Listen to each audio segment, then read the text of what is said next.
All right, welcome back to the channel. It's your boy Fanon, and in this video, we're going to be in the 135-pound division where Lamont Roach is getting off the back burner and will be fighting Cruz, which lets us know what the plan will be for Gervonta Davis as these PBC cards in the fourth quarter of the year are coming together. Let's talk about that in this video.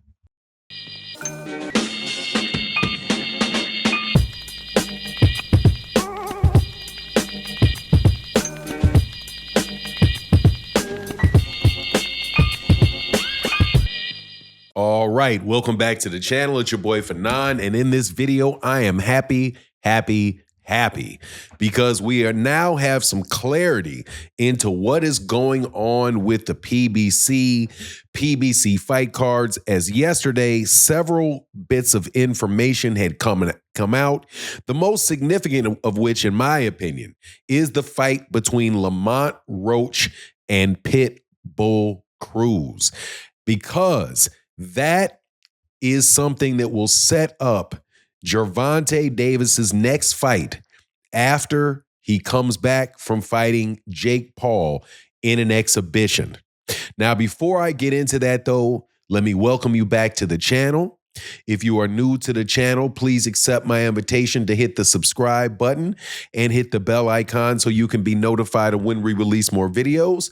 And if you're a longtime subscriber and supporter of the channel, thank you guys so much for what you do. It really makes a huge difference. And thank you to everybody that supports in the super thanks and in the cash apps of videos like this, because, hey, that's how we're able to afford and continue to do these videos.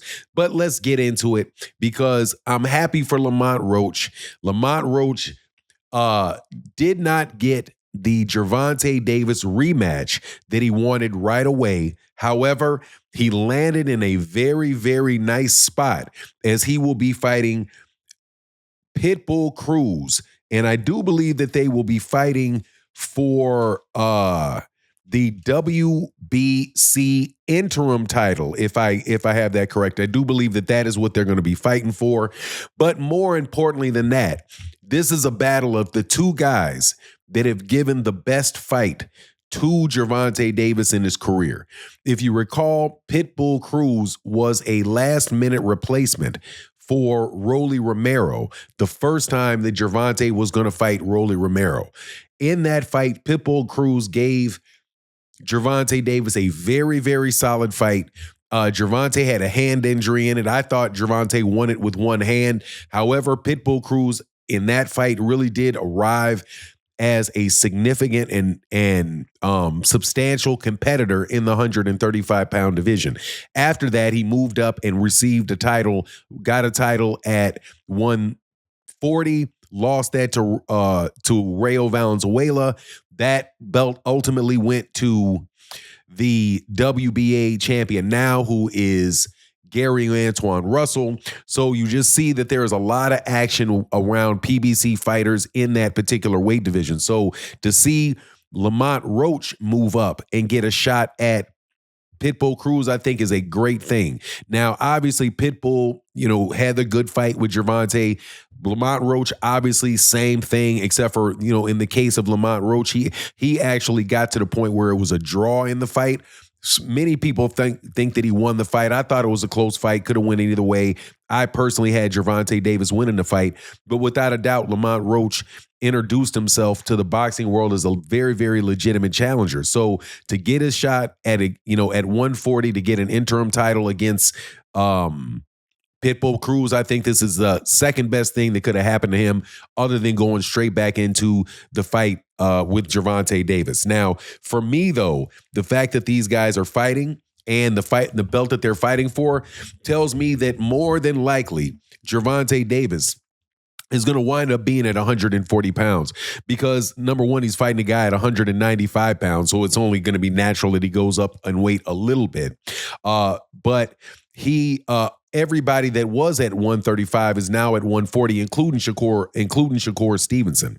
So I'm looking forward to seeing him be there for the last couple fights of his career. Think he said he has 2 or 3, maybe 4 fights left, and it looks like you can see how it's playing out. You have, Pitbull's going to be there.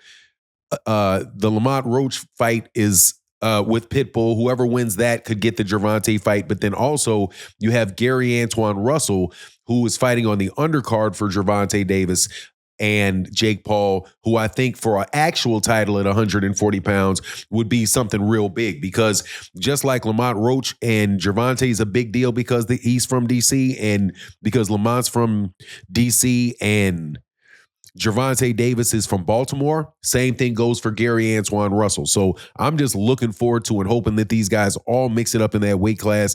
And then people can stop complaining so much about, the type of competition that Gervonta Davis has, because all of those guys that we're talking about are fights that can be made easily. They don't have to try to figure out how to get third parties involved in it, like the Shakur Stevenson fight has to be because of the decisions that Shakur Stevenson made.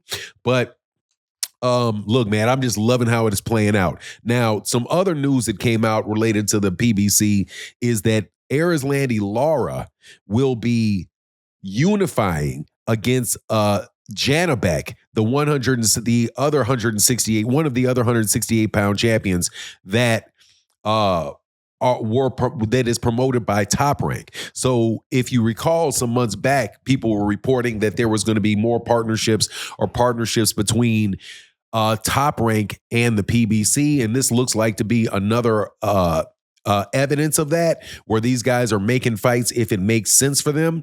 So it's really terrific for me to see a guy like Erislandy Lara that's been around for so long and such a great champion at 154, and he's been a good long-reigning champion at 160 now, to get a chance for the first time in his career to have a unification fight. Man, I think that is terrific for Erislandy Lara. It's also a terrific thing for Aleem Janabek to get his chance to have a shot at a unification title.